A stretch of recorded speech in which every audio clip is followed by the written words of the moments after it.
Lodey's Catch by Annamaria Murphy. There was once a mermaid who was not very beautiful. Her name was Lodey, nor could she sing. Her hair was like bladderwrack. She had a beard of barnacles and webbed hands. Her breath smelt of fish guts.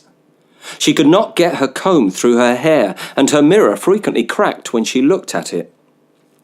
How she longed, like all mermaids, for the kiss of a man. Many sailors had been tempted by the sight of some half-fish lovely, promising watery embraces and a better life below. But when they caught sight of Lodey, they found renewed strength against the raging tempests of Cornish waters and made it to the shore. The threat of Lodey's kiss had saved many a sailor's life. Sometimes, in desperation, poor Lodey would attach herself like a whelk to the bottoms of passing boats, begging to be let on board, her fingers clinging to the bow and her tail wrapped around the stern. But the men would prise her off with hooks, her fingernails scratching the clinker. She tried getting caught in the nets, and when they were landed she would strike up a song. But the men would place their hands over their ears and throw her back in with the spider crabs and dogfish. Lodey cried salt tears, and the tides rose. And as the other silkies took their breathless lovers to the ocean's depth, Lodey could only look on. Time passed, as it is apt to do. The tide came in, the tide went out.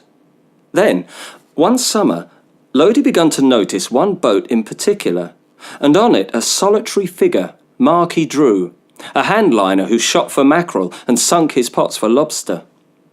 He was as beautiful as Lodey was ugly. But times were hard, the pots stayed empty, and at night Lodey could hear him weep for fear of landing no catch and losing his beloved boat. But Marky would not be tempted by working on the big boats that could suck all fish into their hungry bellies. How Lodey longed to kiss his lips, but she knew he would never do it willingly. So instead, she put on her mackerel-y perfume and led small choice shoals into Marky Drew's nets.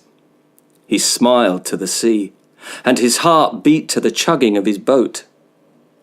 One bright morning, as dawn cracked the sky, Marky was just about to haul in his second pot when he saw a shadow beneath him. Carefully, he bent over and put his face as near to the surface as possible. And there he saw the reason his pots had been full every day. Quickly, he threw over his handline and pulled in the net. He had caught Lodey, writhing on the deck of his boat. He untangled her. She covered her face with her hands, but Marky pulled them away. He got hold of Lodey with his strong arms, took her face in his gnarly hands, and then threw her back over the side of the boat and sailed off into his own horizon.